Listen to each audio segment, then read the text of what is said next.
Hi everybody, this is the Baseball Hut, the amazing, spectacular, terrific, the great one, the People's Champion, your host, the Hut, and this is another episode of the insane asylum known as WFAN.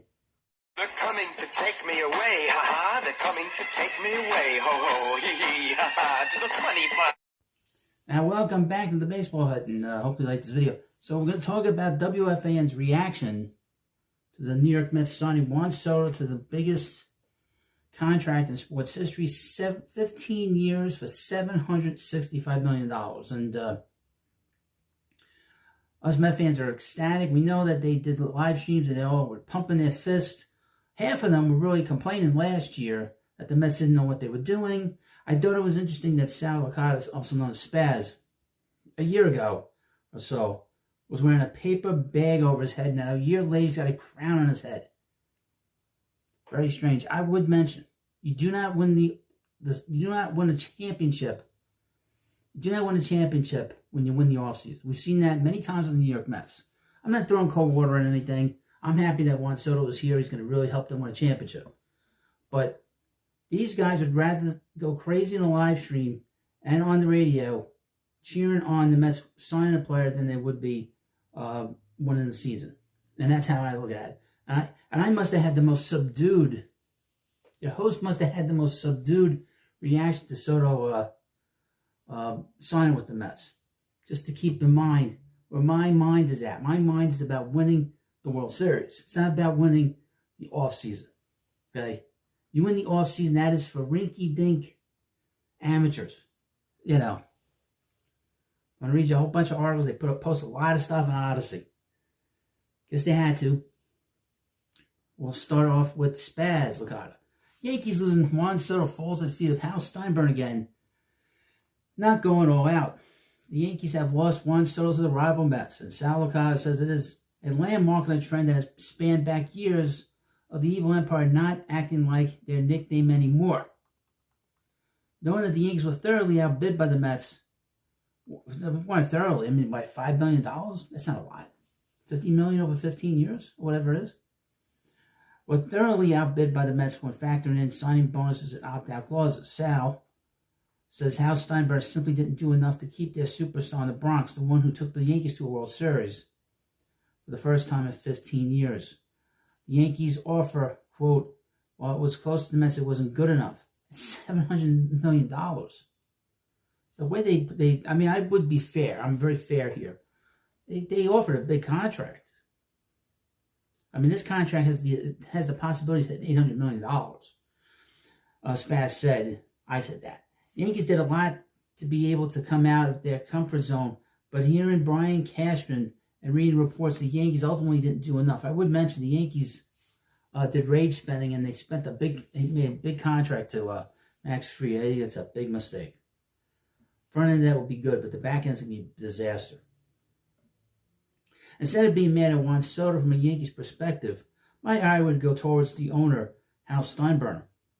Spaz says the Yankees were lucky to keep their homegrown star in Aaron Judge, as Horseface took less money to stay in the Bronx rather than sign with the Padres. Now, the offer to Soto is more evident that Steinbrenner doesn't seem willing to truly go above and beyond in the way Cohen is in Queens.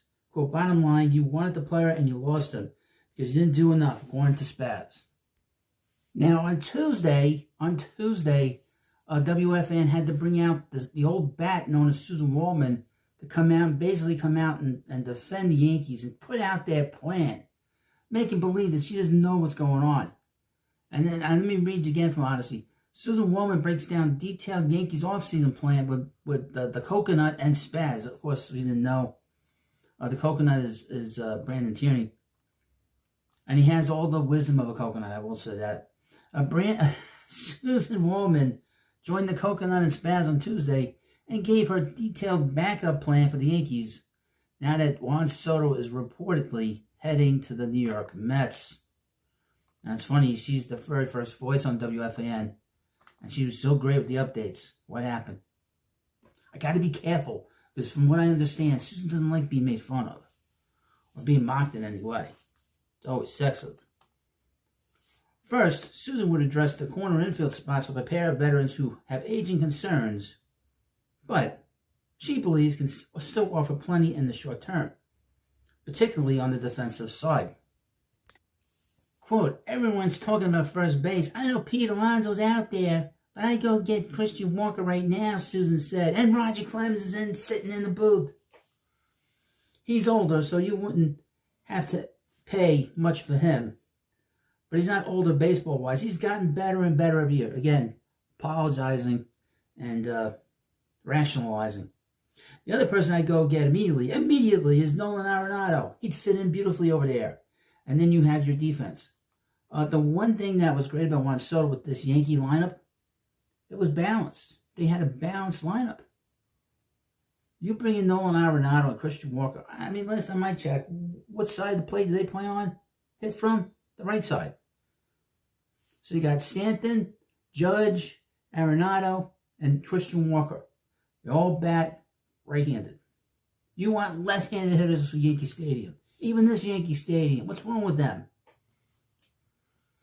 Crazy. And I would mention about Arenado, he's taken a step back offensively. Defense is still there. Cody Bellinger, put him in center field, and you can give Walker a day off and put him at first if you need, Susan said, before adding another potential outfit addition to replace Alex Verdugo. How about putting Jurickson Profar in left field? This is a great person to have in a clubhouse. As for the pitching side, the old bat said would focus on the bullpen. As Clay Holmes is gone, and the old bat says it can't be expected that Luke Weaver will be able to replicate his breakout 2024 campaign. If you go get Tanner Scott or Devin Williams, or even both, then what do you got? The old bat said. Well, you got all kinds of people. Again, one of the great baseball minds of the last 35 years. Now, I would mention with these articles, I'm not writing these articles. I'm just reading what they said. And again, the baseball mind of Susan Waldman, you got a bunch of guys, a bunch of people out there that are going to play for the Yankees. Now, one of my favorite all-time people. And they got him out of the nursing home or wherever the hell he is these days. And that's the schmoo, Steve Summers. He is back. He's going to talk about the New York Metropolitans. And he was on the DEI, Keith McPherson. I wonder if there's been any kind of fallout yet with John Heyman and WFAN. I've not heard them sending anybody from New York Post onto WFAN. And from what I can understand, they were going after John Heyman on Sunday when the news of Juan Soto came down. Evan Roberts was making fun of John Heyman. So I think there's been a sort of an issue there with WFAN and Mr. Heyman, who has almost 1 million followers on X. Keep that in mind. Now, this is from the Schmooze, one of the original voices of the fan. Headline, Steve Summers celebrates Juan Soto signing with Mets. You can tell Yogi it's over. Okay. One of the great all-time voices. One of the great all-time personalities on the fan. When I think of the fan, I think of him.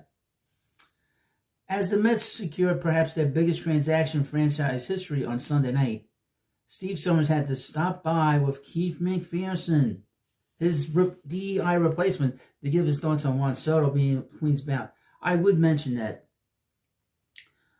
Soto's story is not written yet. They signed him reportedly, but I would kind of put this attuned to the Mets getting Gary Carter, the Mets getting Mike Piazza back in the day, and to a lesser extent, Pedro Martinez. Because the teams that won the year before were winning teams, but they brought in guys that kind of put them over the top, really let everybody know they were very serious. And that's how I look at Juan Soto. Okay, here we go. Quote, the news was stunning. It was shocking, Steve said. And now you can tell Yogi it is over. Now you have to make sure Steinbrenner doesn't put the Yankees up for sale. Because Steve Cohen might buy them and own 2 new teams. Don't put it past them, Steve. Don't put him past. I wonder if he wrote all this stuff down before he went on with Keith McPherson.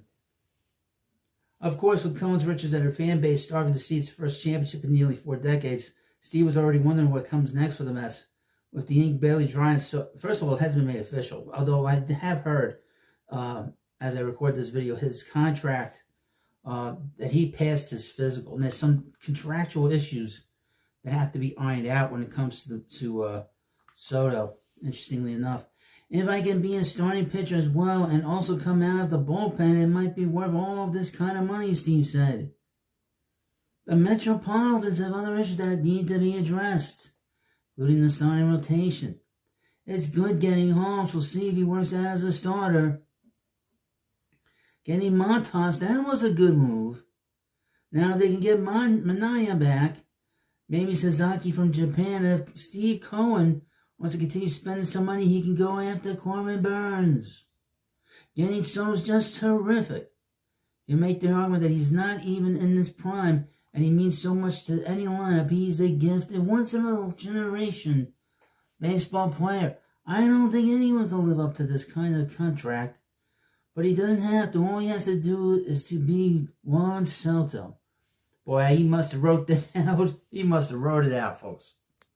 Now, in the previous episode of my sort of observations on the Sane Asylum known as WFAN, I failed to mention that Keith McPherson has admitted to being a shill.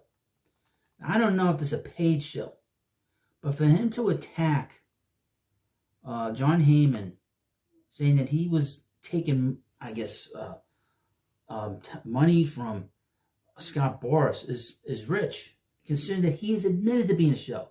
And I've said for over a year, is he getting paid by the Yankees? I mean, we know about payola in radio's history, where DJs would get paid for playing records or being paid with money or drugs. We know that really well from historical fact.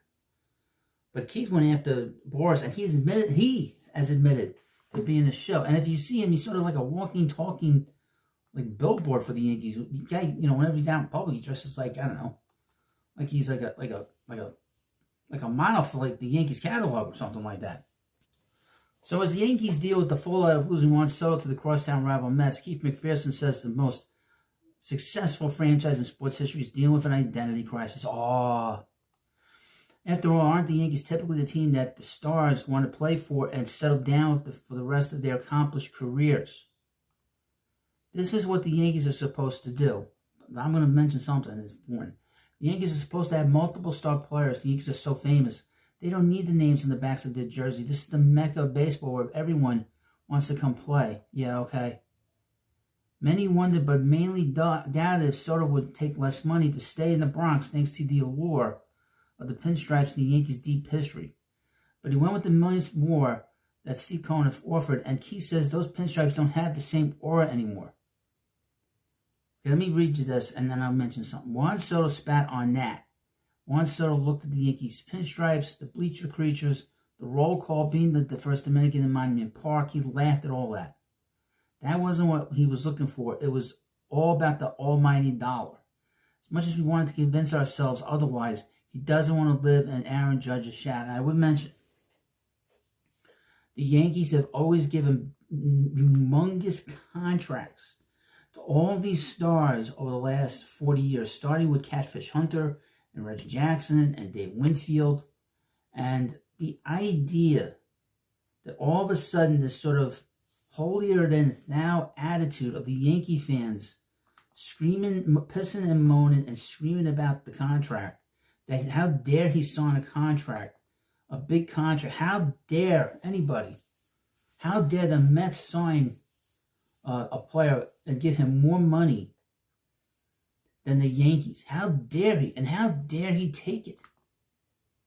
Now you know how the rest of Major League Baseball feels, okay? Now you got a true billionaire. This guy has so much money. He is a true billionaire, not some of these heirs to the Steinbrenner throne. This guy built his fortune. Now, finally, Joe Benigno, the one guy I don't like at WFAN. And I think what he said was ridiculous in his reaction from, again, honestly, Joe Benigno says Juan Soto has a chance to be something with Mets that he never could with the Yankees, okay? That part I agree with. Joe Benigno's Jets misery was washed away by reports of the Mets landing Juan Soto on a 15-year deal, as arguably the biggest free agent the sport has ever seen picked Queens over the iconic Yankees in a stunning move. It was one that Joe didn't expect. I wonder if he expected to see Caitlyn Jenner and not think that it was once Bruce Jenner. But as he told Evan and Tiki on Monday, it was a pleasant surprise to see the Mets acquired player in Soto, who he believes can become the greatest position player in franchise history. I thought he was going to sign with the Yankees. I didn't think Hal Steinberg could allow it to happen. But God bless Uncle Stevie, he got it done. You got to be thrilled as a Mets fan. I don't know what Stearns thought about this. This is on Uncle Stevie. He went out there and he made the play that he absolutely had to make. And again, he again attacked David Stearns. David Stearns, a few years back, signed Christian Yelich, who was also 26, to a major contract. Quote, Juan Soto has a chance to be something he could never be as a member of the Yankees, Joe said. And that is the greatest Met of all time. Excuse me, Joe. There is a player that is actually the greatest Met of all time that basically is the franchise. And I don't remember what his name was, but wasn't it a guy called Tom Seaver? He's not thinking straight, obviously. He's so giddy. He doesn't understand. He doesn't know what he's saying. He's confused. He's in the nursing home, too, with that old bat. It's just Waldman trying to steal grapes from the grocery store. But anyway, again, that's just a weird take. But what do you get from the insane asylum known as WFAN? Subscribe. They're coming to take me away, ha ha. They're coming to take me away, ho ho, hee hee, ha ha. To the funny farm.